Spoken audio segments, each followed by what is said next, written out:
ఇదిలా ఉండగా మేడిపల్లి పోలీసుల అదుపులో ఉన్న తన అత్త మామలతో మాట్లాడతానని సంగీత అంటోంది. దీనికి సంబంధించి బాధితురాలు సంగీతతో మా reporter Swapna face to face.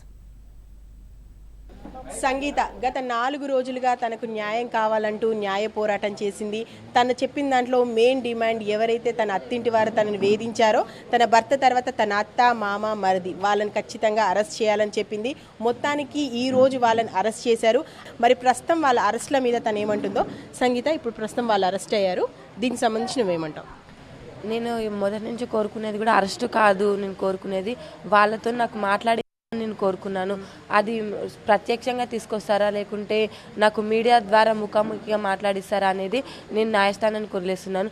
ఈ రోజైతే నాకు సపోర్టివ్గా వచ్చిన టీమాస్ నుంచి వచ్చిన వారు విమలక్క గారు అండ్ కోడర్నం రామ్ గారు అండ్ ఎంపీ మల్లారెడ్డి గారు వచ్చి నాకు ఏదైతే న్యాయం చేపిస్తా అన్నారో మరోసారి నేను వాళ్ళని వేడుకుంటున్నాను. ఇప్పుడు వాళ్ళను అరెస్ట్ చేశారు కాబట్టి నాకు ఏ విధంగా మల్లారెడ్డి గారు చేస్తారు అని చెప్పారు. కాబట్టి తను మళ్ళొక్కసారి నా తరపున విజ్ఞప్తి చేసుకుంటున్నాను. నాకు ఏ విధంగా న్యాయం చేయగలుగుతారు నాకు చేయాలని కోరుకుంటున్నాను. సంగీత, నీ మెయిన్ డిమాండ్ ఇదే. నేను సీఏ మహేందర్ రెడ్డితో నేనే ఫేస్ టు ఫేస్ మాట్లాడాను. జగన్నాథ్ రెడ్డి ఏమన్నాడంటే ఇప్పుడు సంగీత దగ్గరికి వాళ్ళను పంపించడం లా ప్రకారం కుదరదు. ఎందుకంటే A1 నిందితులుగా ఉన్న నీ భర్త కానీ A2 నిందితులుగా ఉన్న నీ అత్త కానీ వాళ్ళిద్దరి మీద నాన్ బెయిలబుల్ ఉంది. సో వాళ్ళు 3 నెలల వరకు బయటకు వచ్చే అవకాశం లేదు, కోర్టు ఒకవేళ ఇస్తే ఉత్తర్వు. ఇక మిగతా ఇద్దరైనటువంటి నీ మరిది మరియు మామ వీళ్ళు రావాలంటే కూడా కోర్టు బెయిల్ తీసుకొని మాత్రమే బయటికి రావాలి. సో వాళ్ళలో ఎవరు కూడా ఇక్కడికి వచ్చే అవకాశాలు లేదు అని తను అంటున్నారు. సో మరి ఇంకా మధ్యవర్తుల ద్వారా ఏమైనా అప్రోచ్ అయితే ఒప్పుకుంటావా? నేను అలా అయితే ఒప్పుకోనండి.